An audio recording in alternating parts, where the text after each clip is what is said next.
This episode is brought to you by MPB. Get cash for the kit you're not using or trade it in for the gear you want at mpb.com. In this episode of the podcast, it's all about Wonderful Machine.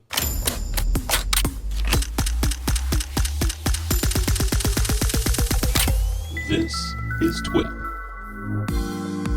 Hey, welcome back to another episode of This Week in Photo. I'm your host, Frederick Van Johnson. Today, I'm speaking with Wonderful Machines CEO, Bill Cramer. We're going to dive into what is this machine that he's built, who is the machine targeted at, and what's the future of Wonderful Machine. Bill, welcome to the podcast. How's it going? It's going well, Frederick. How are you? I'm excellent. This is good. I think this will be a great conversation because I think and you'll reveal this, but I think what you are doing as a service to photographers fills a void that I'm sure you're very, very much aware of. And so I'm going to let you do it. So you dive in. First of all, tell us who Bill Cramer is, obviously CEO of Wonderful Machine, but what does that entail on a day-to-day basis?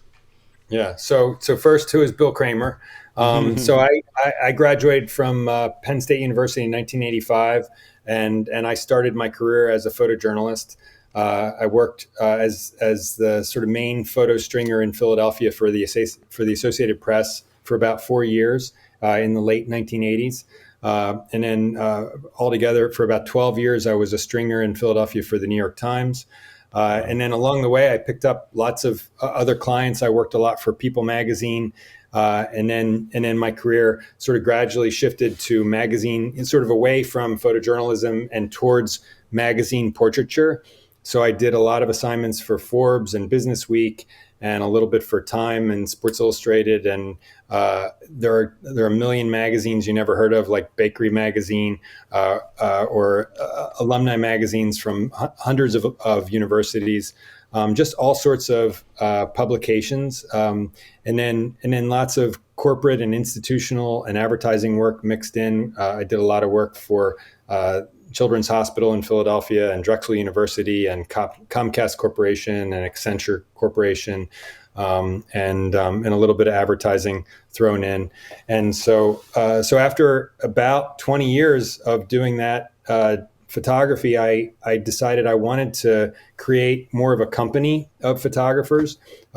In fact, every time I photographed an accountant at an accounting firm or a doctor at a medical practice or an attorney at a law firm, it struck me that why can't photographers come together and share facilities and share staff and share marketing?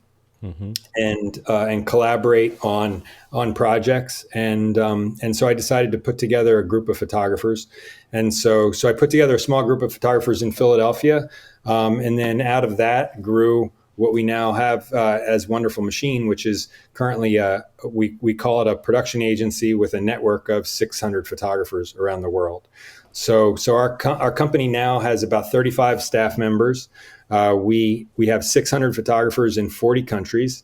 Those photographers pay us a monthly fee, and in exchange, we list them on our website and we promote them to about 25,000 publications, agencies, and brands.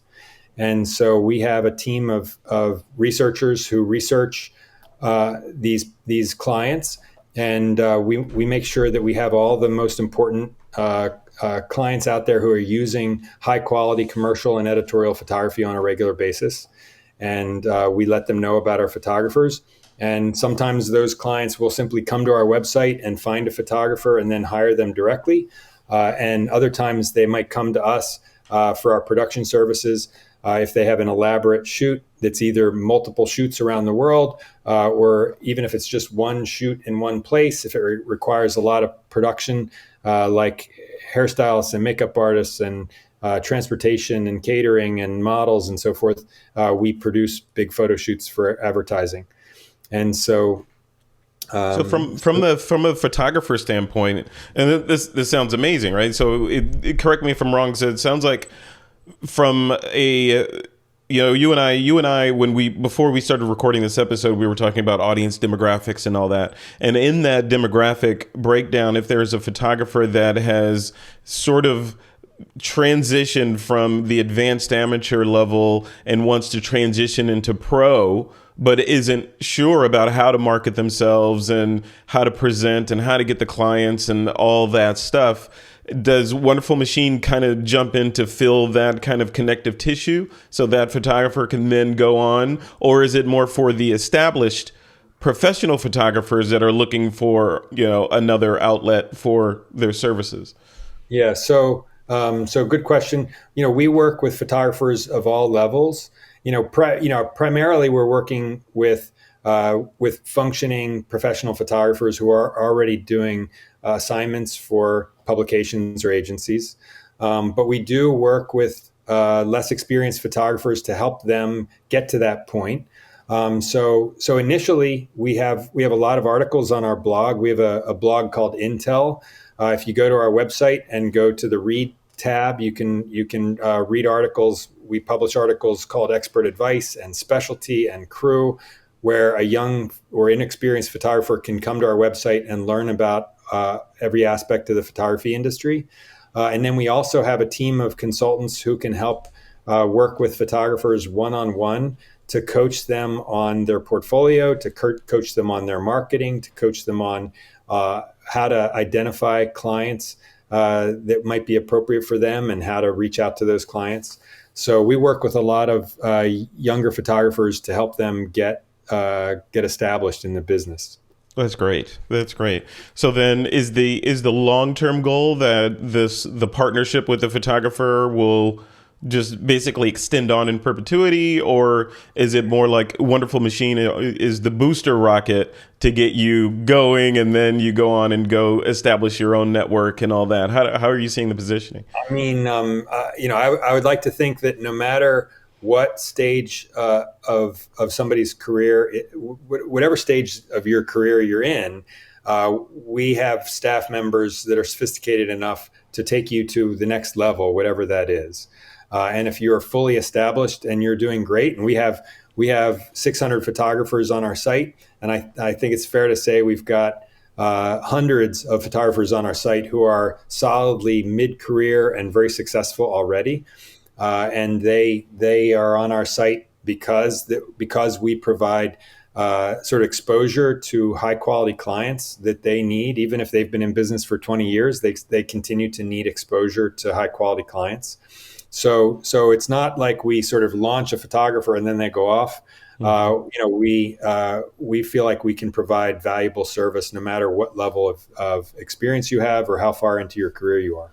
And how does the screening process work? So in other words, is Wonderful Machine positioned as a kind of a SaaS, as software as a service, where it's just, if you have the money, just pay us and we'll do all this stuff for you? Or is it more of a screening process where you curate the photographers that you allow in? And if so, what does that process look like? Sure. So our regular membership inquiry process, we get about a dozen inquiries a week from photographers who want to join and want to be part of our network and listed on our website. And so each Tuesday morning, in fact, we had this meeting this morning, we review those photographers and we decide, our photo editors and I review each photographer's portfolio, which is primarily their website and secondarily their Instagram. And we decide whether this photographer would be a net gain for our network of photographers. Would adding this photographer make our network stronger, or would it make it weaker? Mm-hmm. And what we're looking for is simply high quality photography.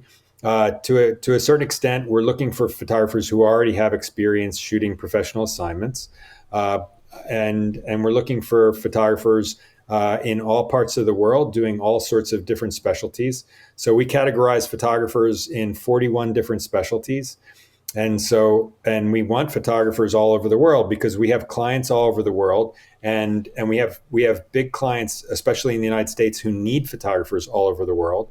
And so we want to provide as much geographic diversity and diversity by specialty and style as possible. so that when any client comes to our website, we want them to be able to search by location or specialty and find solutions for their visual problems. And so we're looking at each of those photographers and saying, okay, can this photographer add something unique to our roster of photographers? So, And if they do, we invite them, and more often than not, they join. And if we don't feel like they're quite right for us or quite ready for us, we will then offer them creative coaching instead of membership. okay, I was going to ask that. That was my next question. So, if someone doesn't meet the criterion but are close, you do help them kind of ascend to the level where then you can then invite them into Wonderful Machine. Yeah, we have about 20 consultants on our team who are specialists in photo editing and marketing and estimating and production and search engine optimization, and we can work with young photographers to help them understand what they need to do to make progress in their career. And it's not necessarily to become a Wonderful Machine photographer, although that would be great someday. But mostly we want to help photographers thrive in their careers. And no matter what stage of their career they're in, we want to help them take that next step. Love that. Love that. What a great service. So how does money work, right? So in terms of the photographer getting paid, now obviously, this is the income or revenue from a particular job is going to vary widely, but from the breakdown of who gets what between the photographer and Wonderful Machine, there's a monthly fee, and then is there a per project fee? How does all that work? Sure. So for most of our member photographers, they're simply paying a monthly fee, and then if a client finds them on our site, they can work directly with the client, and they don't owe us any commission or any other fees. So the typical fee for an American photographer is somewhere between $160 and $240 a month. And if you're in Canada, you pay half price, and if you're in a rich part of outside North America, you pay a quarter, and if you're in a poor country around the world, you'll pay 1/8 of our list price. And the reason we tier it that way is because we have clients with all sorts of needs. And if you're in South Africa, for example, where the dollar is, the conversion rate is not very favorable for South Africans, or even Australia, where the conversion rate is not that great. And even more so, if you're in parts of Africa where the economies are just not as strong as the United States, we want to have people in all those different places. But those photographers would not be able to afford sort of the list price for American photographers. So we offer a discount for those more remote locations around the world. And so if a photographer is paying that monthly rate, they're going to appear on the website, and the assignments that come to them are theirs. There are times when a photographer will get an inquiry from a client, and they might not know how to quote on the job, and they can hire us to help them put together an estimate. And for that, they would simply pay an hourly fee for our producers to work with them. And it's usually $150 an hour to do an estimate. Or if you're a member photographer, you get a 20% discount, so it would be $120 an hour. And that's the flat fee. That's not $120 an hour. And then if they're bidding a $100,000 job, there's no percentage off of that invoice. It's just that fee. There's no percentage on that. Okay. However, there are times when a client will hire us to produce a photo shoot, and in those cases, we're going to be charging a production fee to the client. And so likewise, in most cases with photographers, they're not paying a commission to us. They're either paying a flat rate for the estimate or a flat rate to appear on our website. And if we're working on behalf of the client, we're charging the client a production fee rather than a commission to the photographer. Wonderful. Yeah, and that's a perfect segue into the other half of this picture, right? So we've been talking about it from the photographer, the different levels of photographer that may come into Wonderful Machine, and then also the pricing based on local economy, and that all makes brilliant sense. What about the other direction? So now I'm a brand, and I need to hire a photographer. Let's say let's lean into the pricing. I'm a brand, and I happen to be in Sydney. let's say Sydney, right? Or even a country or a town in another country that is not as rich as Sydney. So how does that work from a brand perspective, being a business or medium-sized business that needs original photography, not stock? What do I do next? How do I get in touch? And then what does the ingest or onboarding process look like? Yeah. So any company in the world can just call us up or send us an email. We have several producers on our team who work directly with clients to put together cost estimates for projects. So if you were working with an agency or a brand and you had a project and you were looking for a photographer and or production support, you would just get in touch with us and we would have a conversation about it. And to your point about what if it's a company that is in Zurich or a company that's in Zimbabwe, the value of that project might be different. I think just like with any photographer, when you have different clients with different needs, it's primarily about the usage. The value of commercial photography is less about who the customer is and more about how they're going to use the pictures. Mm-hmm. So if you've got a company, if you've got a big company, they're going to be getting more value from the pictures than from a small company. So it's not so much that you're going to charge the small company less money because they're small. You're going to charge them less because they're going to be realizing less value from those photographs. And does that safeguard against the other way around, where you have Microsoft, wanting to save a couple of dollars on a photo shoot, so they decide, let's use a photographer out of Botswana because it only costs this much? How do you mitigate or manage that? So everything we do is fair market value. Mm-hmm. If you're in business and you've got a buyer and a seller. The buyer has certain expectations about quality and price, and the seller has certain expectations about quality and price.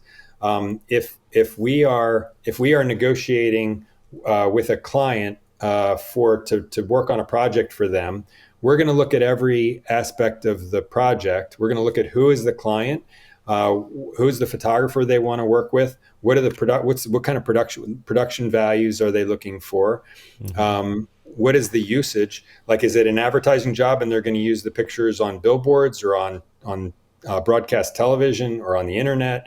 There are many different factors that will ultimately determine the value of that project, and that's what fair market value is. So it's not like we're sort of it's not about sort of how much can the pricing is not so much a function of, well, how much can they afford to pay? Mm-hmm. It's more about sort of understanding all the intricacies of the project and pricing it appropriately, because we are bound by our competitors, right? So there's no shortage of other photographers who want to work on that project. And so since we've been bidding on projects, Wonderful Machine has been bidding on projects for 15 years, and I was personally bidding on projects for 20 years before that. We as a company have a very keen awareness on what is the fair market value for any given project. And so we just want to, whether we're advising a photographer on what to charge or whether we're actually building an estimate for a client, we're simply looking at all the factors and putting together a price that we feel is competitive, where the pricing is commensurate for the level of quality and expertise that they're looking for and the licensing required of the job, and who the client is. But it is fair to say that, if you have a smaller client, the price is going to tend to be smaller. And if it's a bigger client, it's going to tend to be bigger. And if they are in a third world country, the price is going to tend to be a little less. And if they're in Zurich or London, the price is going to tend to be a little more.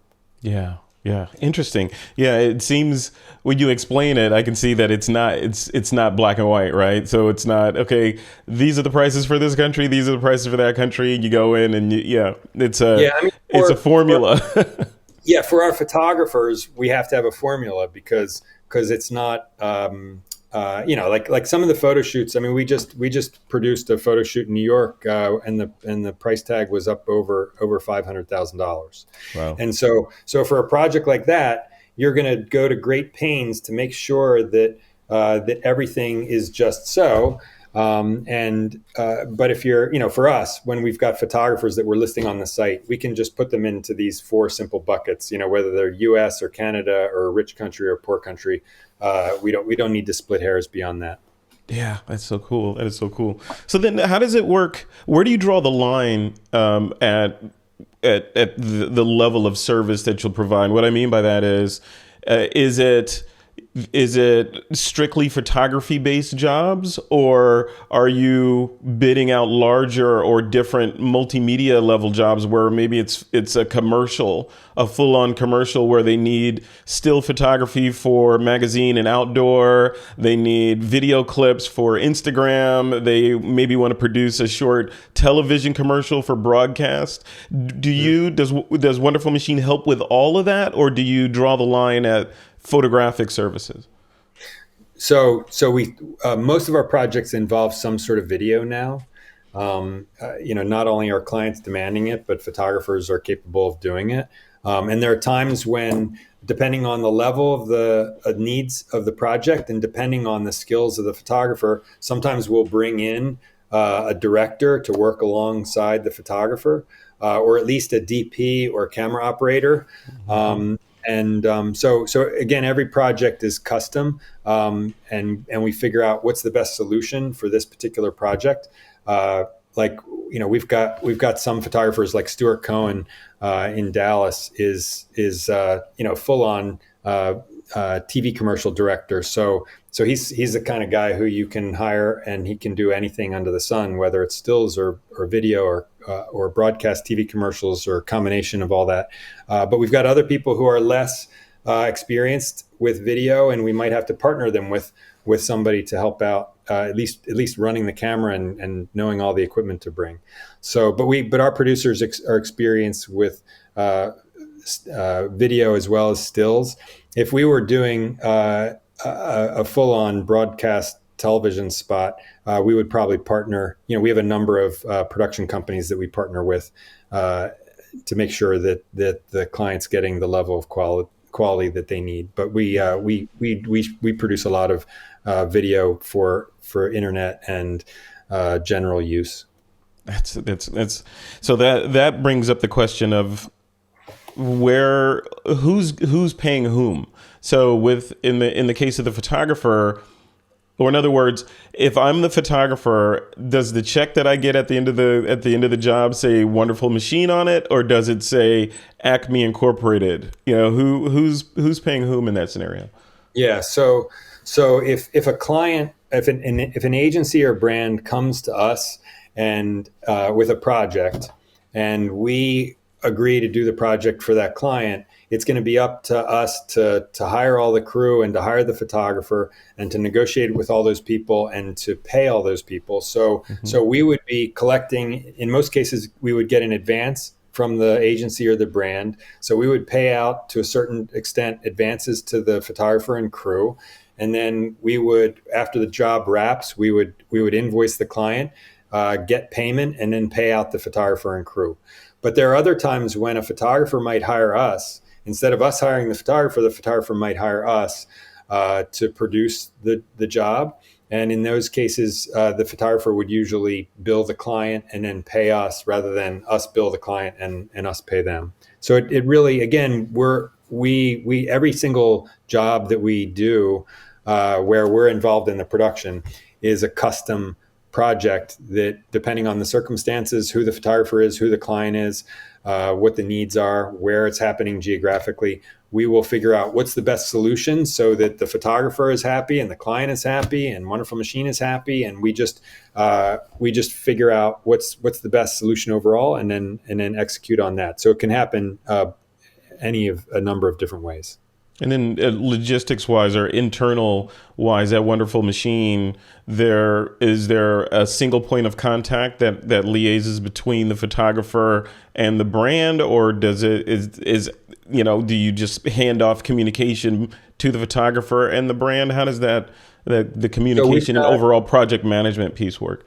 Sure. So we've got two main producers, a guy named Craig Oppenheimer, who's been with us for about 10 years, and Brian Sheffield, who's been with us for about 2.5 years now.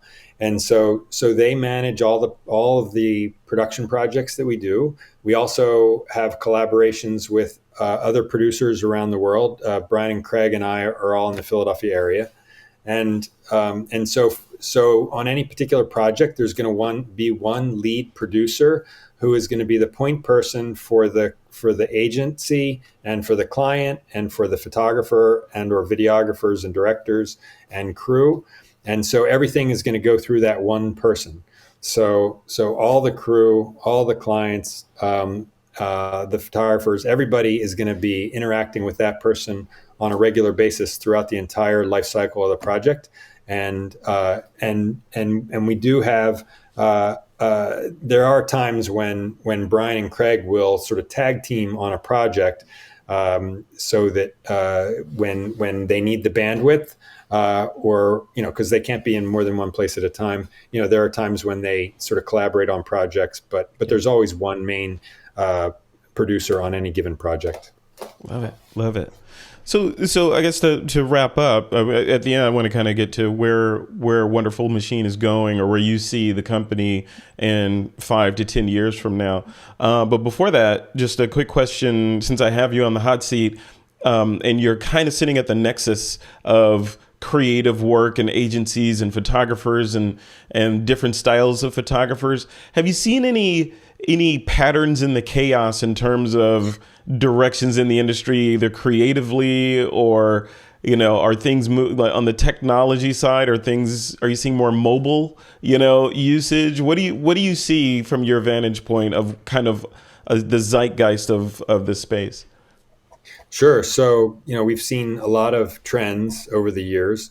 The biggest trend in the last, 5 to 10 years has, of course, been the advent of social media, and how all sorts of brands are spending a lot more money on social media, and perhaps a little bit less on sort of big conventional advertising. So and then going hand in hand with that stylistically is what we would call brand narrative photography. So we've just been seeing more and more sort of naturalistic photography, almost sort of like photography that looks like photojournalism, but is very highly, very thoughtfully styled, and has great production value. Everything is done on purpose. It's not spontaneous, even though it might look spontaneous. But brand narrative photography is lifestyle photography, but telling the story of a particular brand, either a story of how the consumer uses that product or service, or a story about how that product or service is, how that product is made. Like we did a project for New Balance, where we photographed New Balance shoes being manufactured, and then there are endless projects involving brand narrative photography to tell the story of just about any product or a service you can imagine.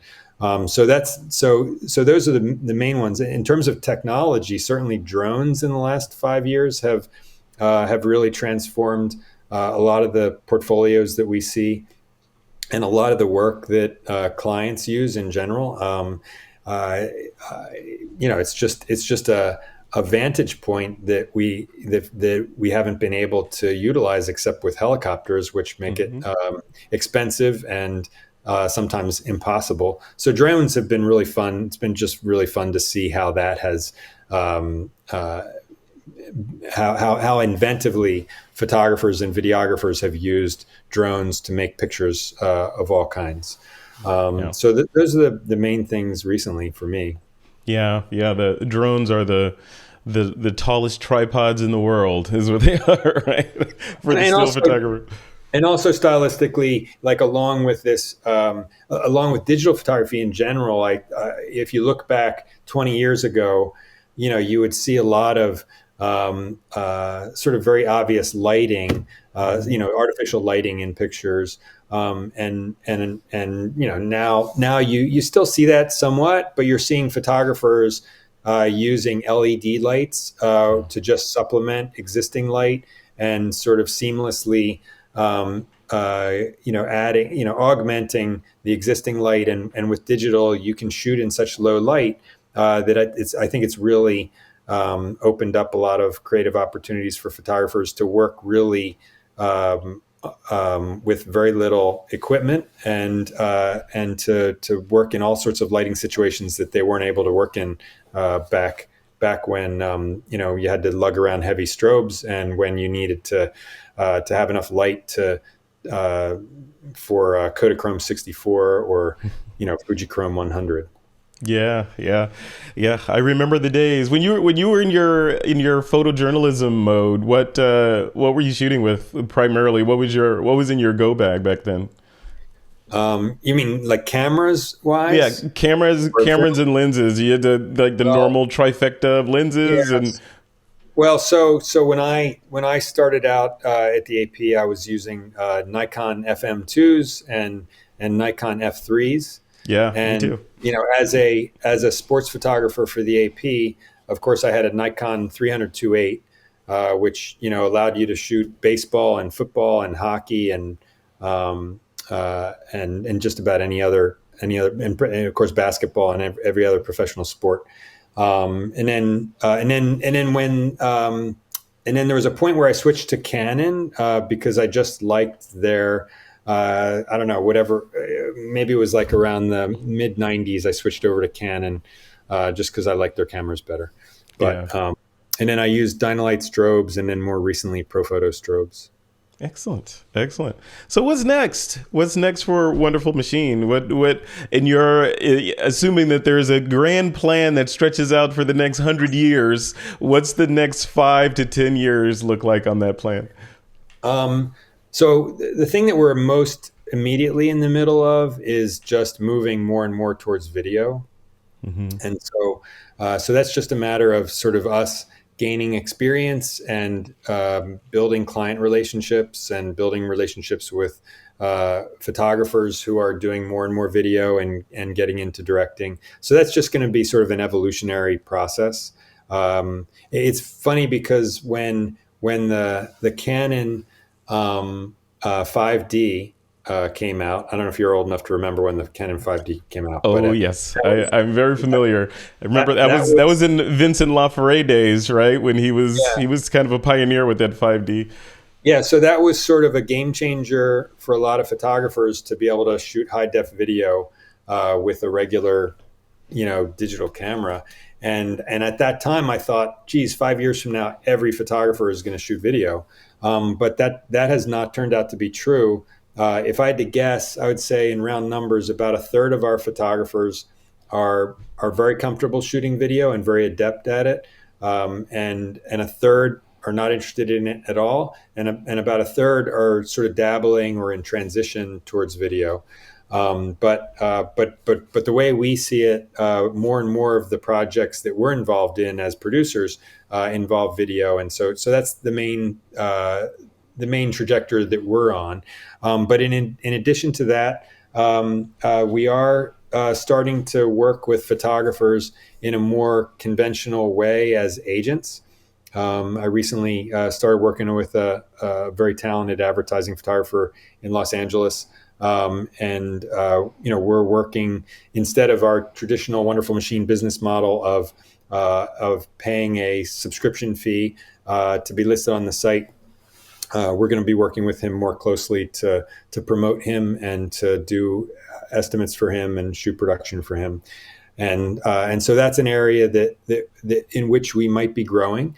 And then I'm also working on sort of a side project that at the moment is sort of a personal project of mine, but I'm hopeful that it could become a business. I've got a website called commonhistory.org, which would allow, it's still in development, but it'll allow any individual or organization to create and share and discover timelines of historic photos.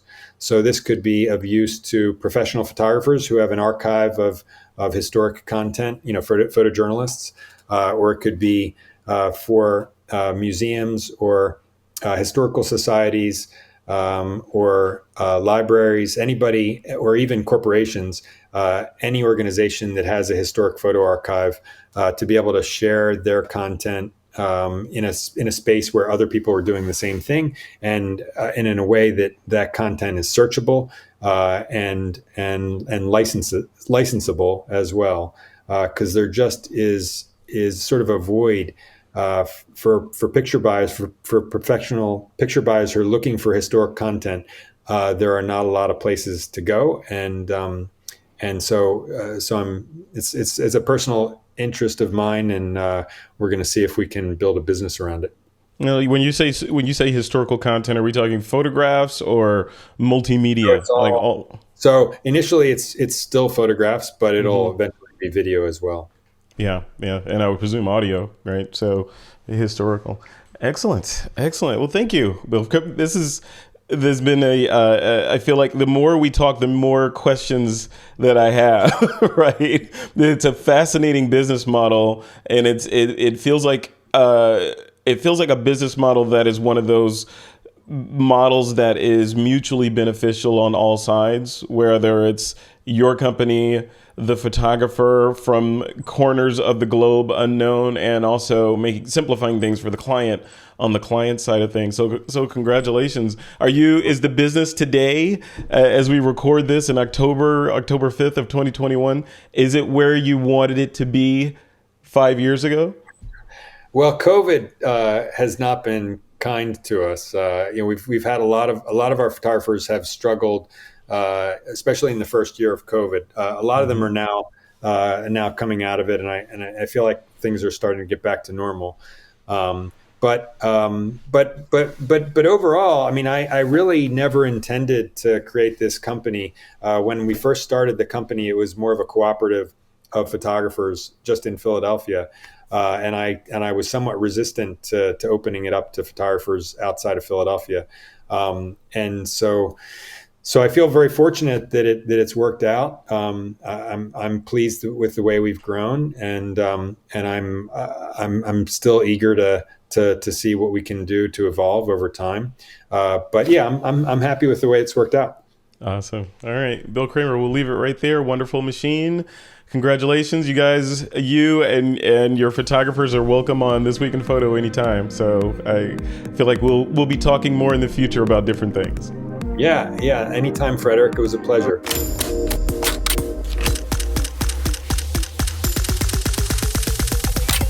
This is TWiP. This episode was sponsored by MPB, the world's largest online platform for used photo and video kit. Visit mpb.com.